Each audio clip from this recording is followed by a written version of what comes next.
ప్రజలు వారికి ఉన్న భావ ప్రకటన స్వేచ్ఛను కోల్పోయాము అన్న భావన ఏర్పడినాడు.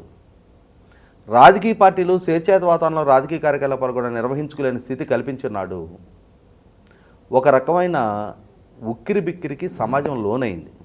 వీటన్నిటి పర్యవసానం జగన్మోహన్ రెడ్డి ఓటమి. సంక్షేమం ఒక్కటే విజయాన్ని అందించలేదు. సంక్షేమం అందించాం కదా, ప్రజలు దాన్ని ఒక్కదాన్నే పరిగణలోకి తీసుకుంటారు అని అంటే దాన్ని ఒక్కదాన్నే పరిగణలోకి తీసుకోరు అనడానికి ఒక కేస్ రిఫరెన్స్ వాళ్ళ జగన్మోహన్ రెడ్డి పరిపాలన. అది కళ్ళ ముందు కనిపిస్తూ ఉంది కాబట్టి వాళ్ళ ఎన్డీఏ కూటమి ప్రభుత్వం ఎన్నికలకు ముందు తాము చేసిన సూపర్ 6 వాగ్దానాలతో పాటుగా అభివృద్ధిని, ఉపాధి కల్పనను కూడా సమపాళల్లో కొనసాగిస్తూ ఉన్నారు. ఇవాళ సంక్షేమానికి మూలమైన సూపర్ 6 గురించి ఒక్కో వాగ్దానం నెరవేర్చే ప్రాసెస్లో ఉన్నారు. కానీ ఇందాక మనం మాట్లాడుకున్నట్టే ఇప్పటికీ ఇంకా ప్రభుత్వ ఉద్యోగులకు సంబంధించి ఎన్డీఏ కూటమి అడ్రస్ చేయాల్సిన ఇష్యూస్ చాలా ఉన్నాయి కదా.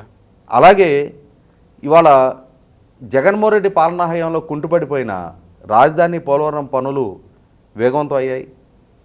జగన్మోహన్ రెడ్డి పాలనా హయాంలో రాష్ట్రంలో ఉన్న పరిశ్రమలు కూడా బయటకు వెళ్ళిపోయిన స్థితి నుంచి మళ్ళీ తిరిగి వాళ్ళ పారిశ్రామిక ఒప్పందాలు ఖరారవుతూ ఉన్నాయి. ఉపాధి కల్పన దిశగా అడుగులు పడతా ఉన్నాయి.